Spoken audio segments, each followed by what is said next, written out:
Three Men in the Basement. I'm your host, Otto, coming to you live and direct from the grotto. What's up? You are watching the Terrificonn 2019 haul video with myself, Otto. Stay tuned.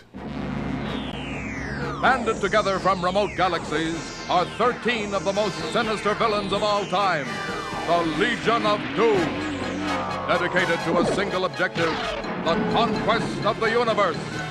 Only one group dares to challenge this intergalactic threat.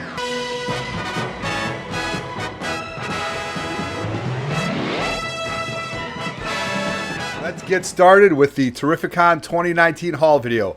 Epic weekend. Before I want to get started, I want to give a shout out to all the dudes, all the Three Men in the Basement fans, all the Three Men in the Basement brothers who rock their Three Men in the Basement shirts. We were there in Storm. It was at least a dozen of us rocking the shirts. And every time I went up to a vendor, you know what they said? Hey, some guy just left wearing that same shirt. That's what I want to hear. So shout out to all you guys who rock the Three Men in the Basement shirts. So I'm going to get started with the raw books, okay? Met Donnie Cates sitting outside smoking a cigarette. I wasn't smoking. He was. And Ryan Stegman, they both went out to take a break. I looked at Justin. He goes, you know who those guys are? I go, no, but I know there's somebody. So we went over and had a small conversation with them. That was pretty cool. So I had Donnie Cates sign some Cosmic Ghost Rider stuff. Nothing I wanted to have slabbed, but just good-looking books. Thanos 13. This book has got a ding in it. That's the only reason I didn't have it slabbed. So I had Donnie Cates sign all these. Real cool books. Great SIGs, all variants. The 2 out of 3 variants, so pretty happy to get those things signed by him. Nice guy to talk to, definitely rock star, you know. But Stegman was real cool too. Stegman was a nice guy to talk to, a lot of fun. So, have another book that means a real lot to me. And I'm not going to open it up, but I'm going to show it to you because I put it on Instagram. This is X-Men '96. This was the first big book that I bought when I was a kid. I paid $6 for this. Believe it or not, that's a lot of money when you're 12 years old. All right, actually 10 years old. I held it for 2 years. Then in 1983, I met Dave Cockrum. And I had, because this was the biggest book I had at the time, Dave Cockrum actually signed the inside page. So my goal was to have Chris Claremont sign it also. He did. I spoke to Chris Claremont at length, the longest I could without people getting pissed off at me, but I really didn't care. I asked him about Dave Cockrum. He said Dave Cockrum was an artist who could imagine anything. You tell him and he would draw it. And as I was talking to him, I could see him get kind of choked up a little bit because he said he was my good friend. And if you've ever lost somebody important in your life, I'm sure you'll understand when you bring up memories of good friends. So this book is in my personal collection. I wasn't going to send it to CBCS. I don't have any reason to. I was there when Dave Cockrum signed it. 35 years later, 36 years later, I was there when Chris Claremont signed it. This book means the world to me. Then I'm going to jump around a little bit. If you remember on our show, Three Men in the Basement, the second show, Tom King sat down with us and talked to us a little bit, right? And I got a little perplexed because, you know, I know all the older artists. I could pick out, you know, Steranko. I mean, who can't? Starlin, all those guys, Klaus Janson, all those guys from a distance. But the new guys I really didn't know. So I got a little stumbled over my words when Tom King went and when I met Tom King. So the next day, I went and had him sign this. So this is a one of one. This is a very funny story because he asked me what I did for a living. If you guys don't know, I'm a teacher. I taught science for many years. And when he was writing this, he started giggling. So this is the de-evolution of Batman with science. As science being the topic, the de-evolution of Batman. He actually writes, I'm sorry, Tom King. So great to have this book. Hopefully to have Tom King back on the show at one point or maybe at another con. Did get some signatures. What I did not get signed was this picture by Neal Adams. And I'll tell you, I'm a nice guy, but I'm not a sucker, all right? This picture alone, right, because Neal Adams had to sign both of those pictures in there, both of those books, that was $100. To take the photo was another $50. So all I wanted was Neal Adams just to sign it to me and my family. And because I like to frame them and have them in my house because you know what they are, heirlooms about a time where I met the artist. He wanted $50 too. I said, Neal, there's no way I'm paying you $200 just to write your name on something like that. To me, that's what I would have paid for it. So I passed on that. Oh, well, Neal Adams, you're not getting my money. Who I did meet, who was an absolute fantastic guy, I met him more than once that weekend, was Jim Starlin. And Jim Starlin signed this. It's a picture of me and my brother. And he actually did a remark down the side that says snap.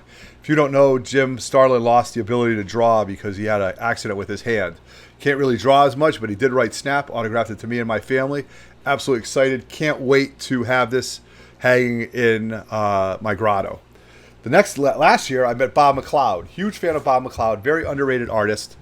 And so I went back and I had him sign this to myself, the Hillmans, a picture of me and my daughter. And I actually asked him to do a little remark on top. And he did my favorite New Mutant, which was Cannonball. Loved Cannonball. You know, powers, out of control, doesn't know how to use them, crashes through walls. Story of my life. So happy to have this. I'm going to display this in a grotto too. Very, very happy. While I was at it, I did purchase this Bob McLeod sketchbook, which has got a lot of his black and white prints, and it was only $10. And it's some really cool drawings that he did of different characters, Marvel and DC. I'm sorry if you guys can't see it with the thing. But yeah, he autographed it to me. Happy to have it. Again, I'll give the artist $10-20, but I will not give the artist $50. It's just unbelievable because we are fans. While I was with Stegman and Cates, I picked up a print because I do like these prints. I'm going to hang these. And Stegman and Cates both signed this. So pretty excited to have that. Nice print, great SIGs right in the bottom, little Venom head, pretty neat. Then I met an artist I haven't seen in a long time, but I was a real fan of his work when he came out, especially for Image, and that's Jay Lee. He didn't have much of a line, so I got to talk to him, and I found this sick Wolverine print, because you guys know I'm a Hulk 181 fan, and I had him autograph this in silver to my family. This is going to go near my Hulk 181 displays of all my books and stuff like that. So real cool stuff. Working on changing up the grotto, so in the next month or so, I will definitely be redoing a grotto, and stay tuned for a preview video. Now for some fillers, I picked up some Transformers that I need. Great books when I was a kid. I picked these up. Didn't pay more than $3 each for those. So not only was I buying big books, but I'm also about the smalls. All right. So one of the craziest pickups was from Very Gary, and that is this book right here, Marvel Secret Wars, number 10. We've been talking about this for a long time. Lords of the Long Box. I'm a huge fan of Doom. And this is signed by Zek and and John Beatty.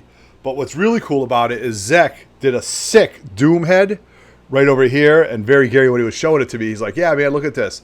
It's a 9.6 yellow label double signed. It was probably a year ago at Terrificonn that he did it." So I was like, Gary, I'm going to buy it. And Gary's such a nice guy. He's like, "Dude, I didn't mean to give you a sales pitch." I'm like, "Yeah, right." But it's just such a sick book. I couldn't let it go. So it's going to go great next to my first Doom. Looking to get a bust or some type of figure for Doom and display it. So really happy, especially with that killer remark on it. All right. Next book. Big purchase of the trip was a book that I necessarily wasn't looking for. But lately I've been interested in rarer books, not books that are big on the census. So my friends at J&S Collectibles, shout out to Jill and Steve, had a copy of this. And this is a book that you do not see raw often. So I had to pick it up. It is House of Secrets, number 92. The first appearance of Swamp Thing, done by Bernie Wrightson. Fun fact about this is the young lady on the cover is actually Louise Simonson, was the model at the time. So Louise Simonson, Len Wein, Maya Thing, they were all together, although different, working for different companies. When you're part of that same type of guild of writers and artists and stuff like that, you use different people. So got this book, definitely sending this book out to Erod. Talked to my crew. We definitely think that this book will come back somewhere around a 4 to 5. I hope it's a 5. I love 5s. But for the price I paid for it, at 4, even 4.5, I'm still ahead of the game. So shout out to J&S Collectibles. Just a great book. A book I wasn't looking for, but a book I'm definitely not going to pass on. Now, another book that I've been hoarding, Very Gary's been hoarding, I've just been picking up the scraps, is Fantastic Four, annual number 6. And this is a 5.5. So I believe this is my 4th copy, 2nd graded. I have a 3.5 and now a 5.5. I'm looking to get that 7.5 at some point. Annihilus is going to show up in one way or another, okay? And he's a classic villain, and he's definitely a baddie. He's not, somebody that ever had good tendencies. He's kind of like that lawful evil kind of thing.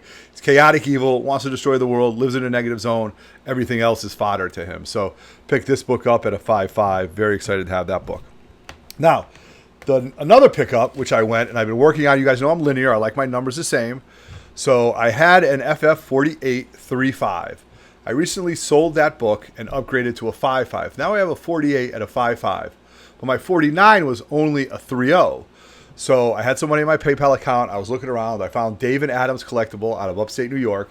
And they had a 5.5.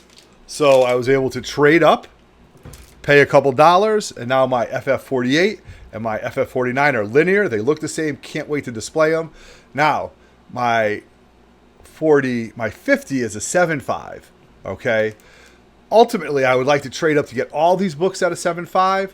But I think if I get some money around, I'm going to buy the 50 at a 5.5 just so I can have all three of them at 5.5s. And like I said, eventually the goal is to have them all at 7.5 because I think that's a great number. 8.5 is a little bit too pricey for me, but 7.5 is around what I want to do. I also do have some cool pickups that I got from my boy Turkey Birdie on Instagram.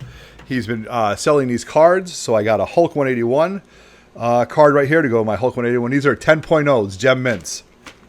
Mysterio, 10.0.